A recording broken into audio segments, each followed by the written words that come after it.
Hello students, welcome to SS studies.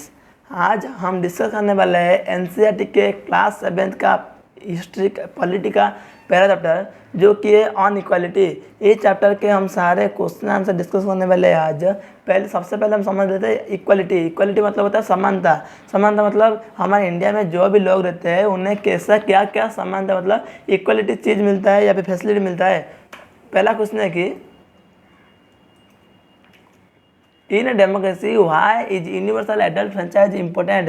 Universal adult franchise होता क्या है और हमारे इंडिया में इंपॉर्टेंट क्या होता है इसका। यूनिवर्सल एडल्ट फ्रेंचाइज मतलब होता है जो भी आदमी या फिर औरत या फिर लोग इंडिया के सिटीजन होंगे और 18 साल से ज़्यादा होंगे उन्हें एक पावर मिलता है राइट वोट डालने का।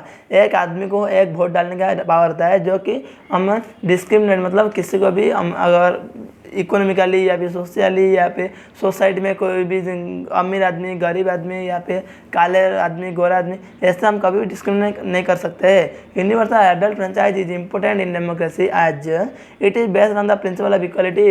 ये एक इक्वालिटी का प्रिंसिपल होता है जो कि सारे लोग को मानना जरूरी होता है। It means that all adult those who are 18 and above citizen have the equal right to vote। इसका मतलब होता है जो भी आदमी या फिर औरत या फिर लोग इंडिया के सिटीजन होंगे और 18 साल ज़्यादा होंगे उन्हें एक राइट मिलता है, इक्वालिटी राइट मिलता है वोट डालने का। It did not discriminate on the basis of social और इकोनॉमिक बैकग्राउंड। हम कभी भी ये गरीब है या अमीर है इसलिए कभी भी हम डिस्क्रिमिनेट नहीं कर सकते कोई भी आदमी को। It is important aspect of democratic society. हमारे इंडिया में सारे लोगों को ये वाला सुविधा मिलता है। उसके बाद वाला क्वेश्चन है कि री right the box on article 15 and state that two way in which this article addresses in equality. यहाँ पे ऊपर एक क्वेश्चन बुक में लिखा है कि ऐसे दो बॉक्स दिया गया है आर्टिकल 15 के बारे में। आर्टिकल 15 में समझाता हूँ क्या होता है। आर्टिकल हमारे इंडिया के कॉन्स्टिट्यूशन बुक में बहुत सारे आर्टिकल लिखा है, उसमें आर्टिकल 15 भी लिखा है। आर्टिकल 15 का मतलब ही होता है डिस्क्रिमिनेशन कभी भी नहीं करना है, प्रोहिबिट करना है डिस्क्रिमिनेशन को। Article 15 in democracy of the constitution prohibit discrimination on ground of religion मतलब कोई भी जाति धर्म ऐसे इसके हिसाब से। रेस मतलब कोई भी अगर ताकतवर है या फिर कोई भी कमज़ोर है। कैस्ट मतलब जाति कोई भी उच्च जाति है कोई भी नीचे जाति है या फिर SC ST होते हैं, ट्राइबल होता है, शेड्यूल कैस्ट होता है। सेक्स मतलब मेल या फिर फीमेल होता है। प्लेस ऑफ बर्थ मतलब कोई भी रूरल एरिया से है या फिर कोई भी अर्बन एरिया से है। इसके बारे में हम कभी भी इसके लिए कभी भी प्रोहिबिट डिस्क्रिमिनेशन नहीं करेंगे कोई भी आदमी का। Two way in which this article address inequality it suggests states not to discriminate against any citizen on ground only of religion, race, caste, sex, place of birth or any of them। इसका मतलब है कि यहाँ पे लिखा है कोई भी आदमी या फिर कोई भी लोग को हम डिस्क्रिमिनेट नहीं करेंगे कोई किसके हिसाब से, रिलीजन के हिसाब से, रेस के हिसाब से, सेक्स के हिसाब से, कैस्ट के हिसाब से, प्लेस ऑफ बर्थ कहाँ पे जो पैदा हुआ है इसके हिसाब से। No citizen shall be subject to any disability liability and restriction to ground only of religion, race, caste, sex, place of birth और एनी ऑफ देम। कोई भी आदमी का ऐसा अगर कोई भी डिसेबिलिटी है, लाइबिलिटी है, रेस्ट्रिक्शन कहीं पे भी हम जानने के लिए हम इंडिया में कहीं पे भी जा सकते हैं, कहीं पे भी रह सकते हैं, कहीं पे भी खा सकते हैं, हम किसी के से भी बात कर सकते हैं। इसका भी हमें पूरा अधिकार है।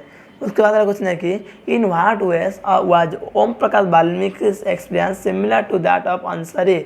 हम पढ़े थे 6th क्लास में ओम प्रकाश वाल्मीकि के बारे में और 7th क्लास में पढ़ रहे हैं अंसारी के बारे में। इन दोनों में क्या क्या सिमिलरिटी है। In following way Om Prakash Valmiki experience was similar to that of the Ansari. Both of them discriminated by the society on the basis of their caste और रिलीजन। वो दोनों ओम प्रकाश वाल्मीकि और अंसारी दोनों डिस्क्रिमिनेट हुए थे किसके हिसाब से, रिलीजन हिसाब से, कैस्ट के हिसाब से, क्योंकि वो एक शेड्यूल्ड कैस्ट के और ट्राइब के लोग थे इसलिए उनके टीचर भी उनके दोस्त भी उन्हें डिस्क्रिमिनेट करते थे। उसका क्वेश्चन है कि dignity and self respect of both of them get violated. इन दोनों का डिग्निटी आत्मसम्मान सेल्फ रिस्पेक्ट कुछ भी नहीं था क्योंकि सारे लोग उनसे कुछ भी नीचा वाला काम या फिर कुछ भी साफ सफाई करना या फिर उनसे अच्छे से बात नहीं कर सकते, ये सब उनका डिग्निटी सेल्फ रिस्पेक्ट उनका नष्ट हुआ था। वो सफर फ्रॉम अनइक्वालिटी ट्रीटमेंट, वो दोनों को अनइक्वालिटी ट्रीटमेंट करते थे, उनके दोस्त लोगों ने, उनके फ्रेंड ने, उनके सर ने, इन सब ने उनके साथ अनइक्वालिटी ट्रीटमेंट करते थे। कभी उनके साथ अच्छे से बात नहीं करते थे, उन्हें उनके साथ मिला के बैठने नहीं देते थे, खाने नहीं देते थे और कुछ भी ऐसे करते थे। उसके बाद कुछ नहीं कि what do you understand by the term all person are equal before the law. आज मैं बोला था हमें इंडिया में कॉन्स्टिट्यूशन बुक है। कॉन्स्टिट्यूशन बुक का मतलब ये है कि जो भी कॉन्स्टिट्यूशन उसमें लिखा है, जो भी रूल रेगुलेशन उसमें लिखा है, उसका एक्चुअल मतलब है कि सारे लोग को, सारे इंडिया के सारे आदिवासियों को, सारे लोग को, सारे जाति को, सारे रिलीजन को, सारे सेक्स को, सारे कैस्ट को ये वाला मानना जरूरी है। देखो ये एक मानना ही है।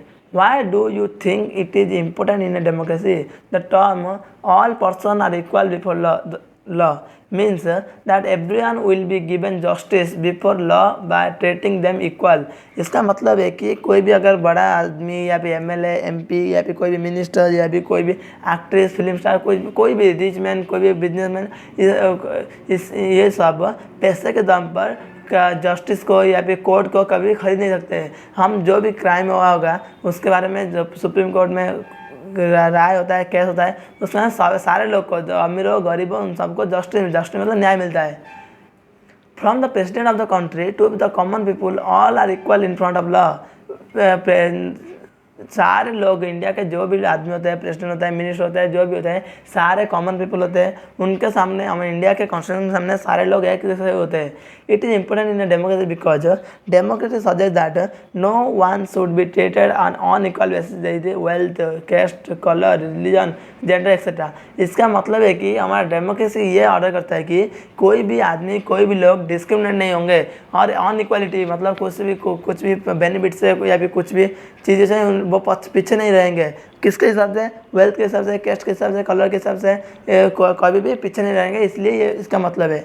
It also ensure that no one will be given more preference for the same crime. अगर कोई भी लोग को एक क्राइम के लिए 2 बार या फिर 3 बार या फिर बार कभी पनिशमेंट नहीं मिलेगा, एक क्राइम के लिए एक बार ही पनिशमेंट मिलेगा। It provide the people equal opportunity to defend themselves in public court irrespective of their socio economic position. अगर कोई भी आदमी को लगता है कि मुझे जस्टिस नहीं मिला हमारा डिस्ट्रिक्ट कोर्ट में, तो वो चाहे तो हाई कोर्ट में या फिर सुप्रीम कोर्ट में कहीं पे भी जाके उसका केस फाइल कर सकता है। It also reflect the true nature of democracy.